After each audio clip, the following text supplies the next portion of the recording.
Hello, this is a test for my audio.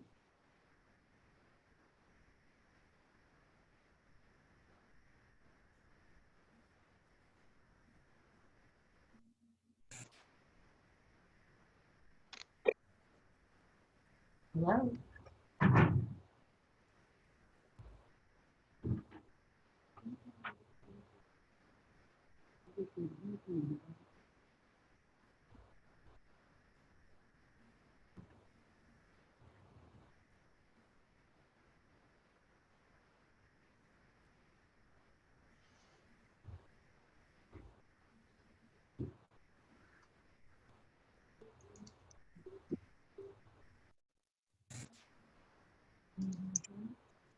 Dr. Gonzalez, can you hear me? Yes, I can. Okay, did you hear the opening? I did not.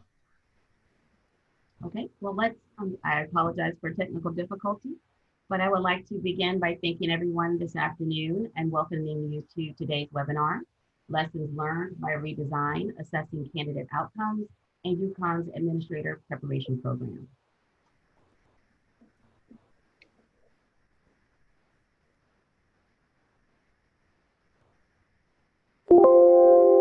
My name is Dr. Karen Miller-Ritz, and I will be your moderator today.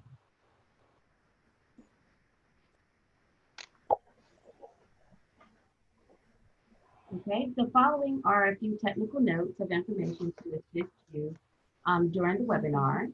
If you have any technical problems during this broadcast, please call Zoom support at the toll-free number typed in red and provide today's webinar ID that you also see typed in red.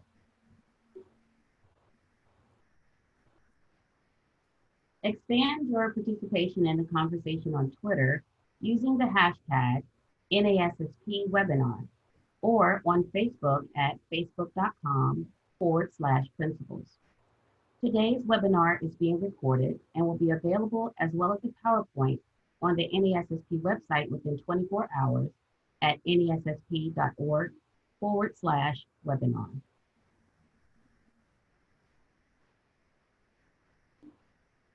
We are pleased to have with us today Dr. Richard Gonzalez, an associate professor in residence and the director of the Educational Leadership Preparation Program at the University of Connecticut's MEAC School of Education. He currently serves as project director for UConn's $6 million University Principal Prep Initiative project, which is funded by the Wallace Foundation.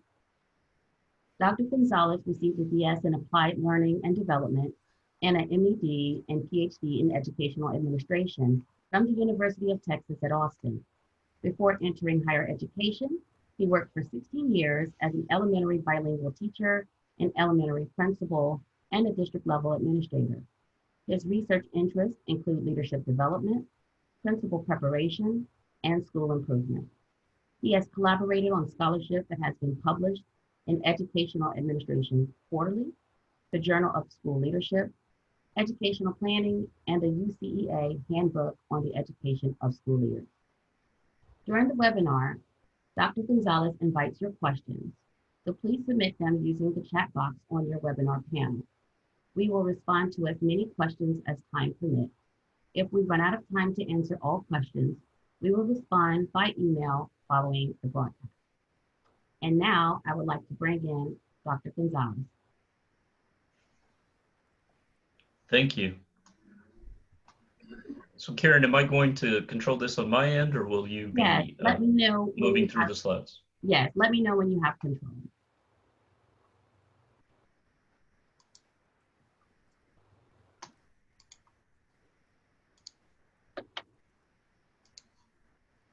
I'm not sure. If it's okay, I'll just go ahead and progress through them. Okay. As we go, and let you know when I'm ready. Sure. So my hope is that today's session will give you the opportunity to think about how standards can be used to inform and guide improvement planning in university-based principal preparation programs, and to understand possibilities for assessing principal preparation outcomes using UConn's example of developing project-based performance tasks and using the NASSP building ranks diagnostic. You can go ahead and proceed. I want to begin by providing some background context on the UConn Administrator Preparation Program, or UCAP as we refer to it locally. The second generation design operated continuously for 30 years and will officially sunset in May. We are very proud that it was twice recognized by scholars for its design, first for quality and later for innovation. By any reasonable standard, the program was a success. At least 95% of our students passed the state certification exam and graduated on time each year. At least 90% of our graduates annually express satisfaction with their preparation quality and holistic preparation experience. According to 2017 snapshot data from the Connecticut State Department of Education, our graduates constituted the largest share of practicing principals in the state at the time. So why restructure? The short answer is explained by growth and learning that came from it. Beginning in 2013, we began expanding our programming to improve certain outcomes. First, the participation of underrepresented educator groups, and second, service of our graduates in urban communities. Excuse me. In 2013, we launched the cohort for urban school leadership in Hartford, which was subsequently replicated in New Haven. In 2014, in partnership with the Connecticut State Department of Education, we launched a turnaround school leadership cohort, which operated for 4 years. So by 2016, we were operating 3 distinct principal preparation designs. And what we realized was that we were developing an identity crisis. Were we still one UCAP, or were we actually 3 separate programs? You can advance the slide.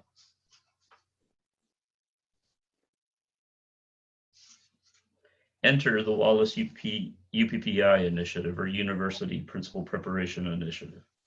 We are fortunate to be one of 7 universities participating in the Wallace UPPI project, which began in 2017. The question on the slide is what all 7 programs are helping Wallace understand to advance principal prep practice in the field. The question, at UConn, we also used UPPI to determine whether redesign meant unifying the UCAP experience or proceeding with 3 separate preparation programs. We chose to bring forward the best of everything we had done up to that point to define the 3rd generation of our program, which we now refer to as UCAP 3.0. EDC's Quality Measures Principal Preparation Program self-study served as a set of standards against which we assessed ourselves to begin our restructuring. Our takeaways from the QM self-study were that in addition to the outcomes we were already achieving, we also wanted the following to be true. UCAP will be the best hands-on preparation experience for school-level leadership. UCAP leaders will demonstrate proficiency in the application of knowledge, skill, and judgment to do core principalship work.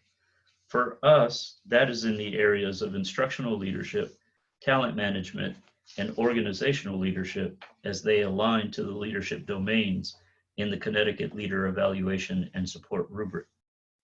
The focus of our partnerships with districts will be less about them as consumers and more of them being informants and collaborators to prepare leaders for every school community in Connecticut. Next slide, please.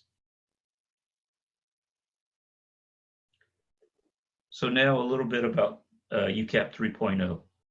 While the structure and culture of the 3rd generation design is vastly different than the previous version, it is important to note that we carry forward the defining features which shaped our program's reputation.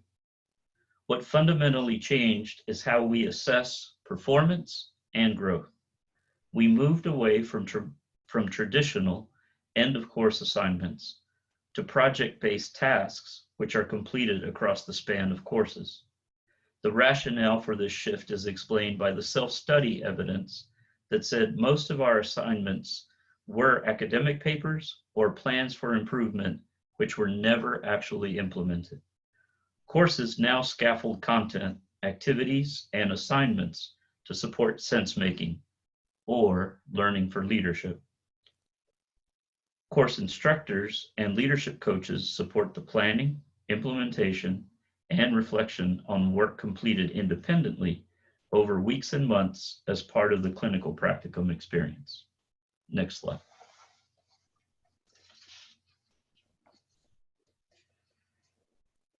This is a table which describes or outlines our core assessments. The top row of this table outlines the tasks students complete over 2 years of the program. The bottom row defines the artifacts students submit upon completion of the task. It is important to note that our district partners in UPPI signed off on these tasks as being authentic proxies for principalship work. The tasks are completed in a prescribed, non-overlapping sequence and on a timeline which parallels the coursework. The submitted artifacts document what came of the work versus merely what was done for the task.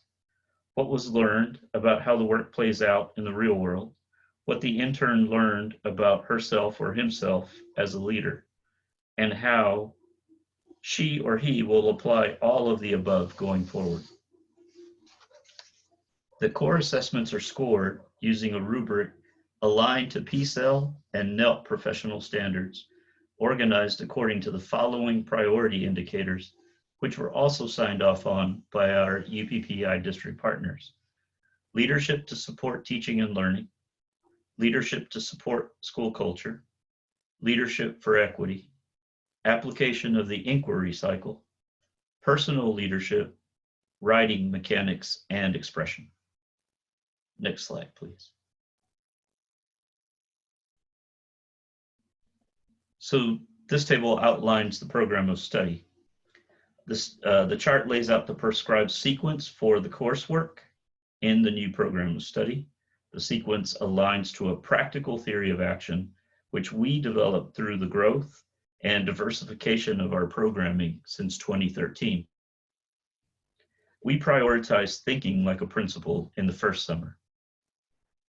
The first year focuses on the elements of the instructional core: the student, the teacher, and content. Essentially, we are working to develop their understanding of what is good instruction for all, for those who need some accommodation, and those who need substantial modification. The emphasis in the second summer is on taking an active leadership stance to advocate for equity and what the PCEL standards describe as a community of care and support for students.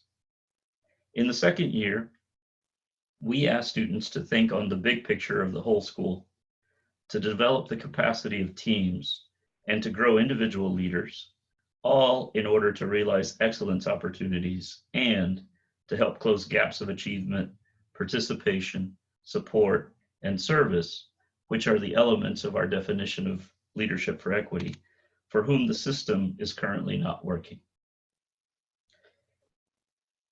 The core assessments parallel the coursework arc. The first fall courses in year one support the organizational diagnosis task, where students collect and analyze quantitative and qualitative data to assess what's happening in the school, what is working and what is not, to identify priorities for school improvement, and to communicate with constituents about those priorities.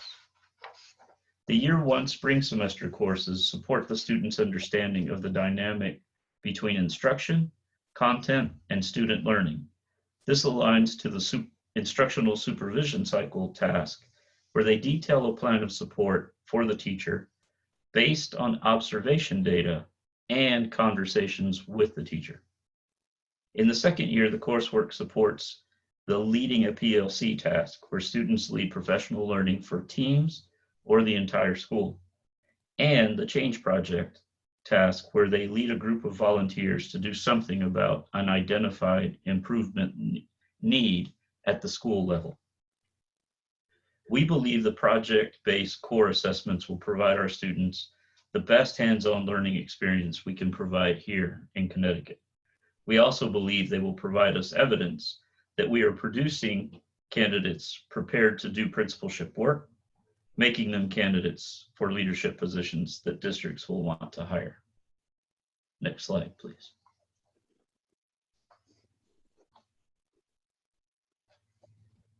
As our partner in UPPI, the Connecticut State Department of Education advocated for UConn to have the opportunity to participate in the 2019 pilot of NASSP's Building Ranks Diagnostic for school-level leaders. We were thrilled to participate because we were only then in the process of planning the core assessment tasks, which are now part of the newly launched UCAP 3.0. We saw the Building Ranks Diagnostic as a performance-based assessment opportunity for both our students and the program. The students respond to scenarios aligned to realities they may face as school leaders. The diagnostic is aligned to the PCEL and NELP standards and provides feedback about knowledge, skill, and dispositions, something we are very interested in attending to and developing in UCAP leaders. It also reports proficiency in levels from what we would expect from someone completing a principal preparation program like UCAP up to what we are likely to see in a highly successful principal. Next slide, please. Nearly half of the graduating class of 2019 participated in the pilot. This particular slide is an actual graph provided by NASSP on program level outcomes for assessed dispositions. We are pleased and encouraged by the fact that our students generally performed at the novice and proficient levels in these areas, which exceeds the expectation that they would normally be, that we would have expected them to perform at the preparation level. However, as you might expect, the areas where the data suggests we have content, instruction, and coaching gaps to remediate stood out more prominently to our eye. Accordingly, we made sure in the core assessments in UCAP 3.0 to ask students to make a clear connection between mission, vision, and assessment findings and/or recommendations for improvement. We also examined how much we actually support the development of wellness knowledge, skill, and habits. We now offer a 1-credit independent study elective course for our student in that particular area. There are other examples of changes that we made based on these data as well as others, but you get the idea of how we use information and standards to inform continuous improvement discussion and planning. Over time, we look forward to having longitudinal data to shed light on things we're doing consistently well and whether adjustments we make along the way matter to achieving the program outcomes we want for our students and need for the greater good of the field. Our next steps, next slide, please.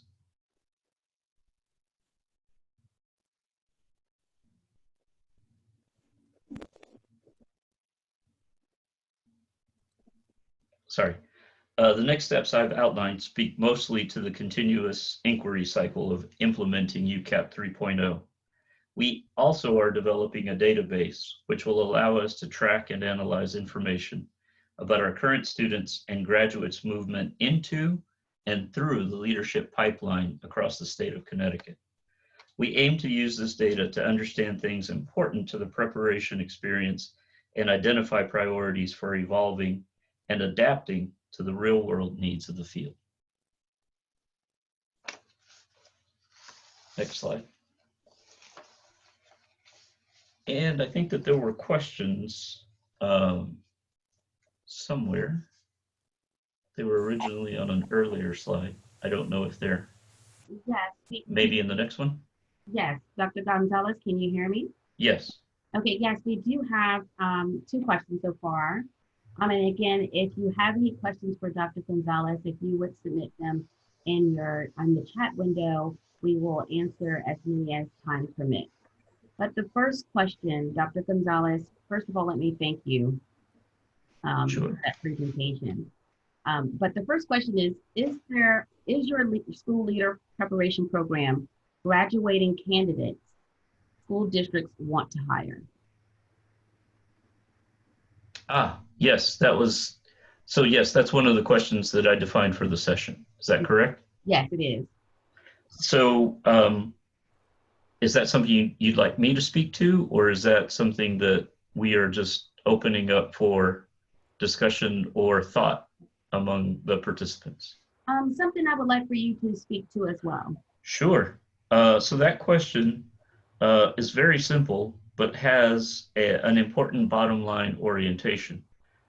There are a lot of factors which determine whether principal preparation program graduates ultimately attain school leadership positions.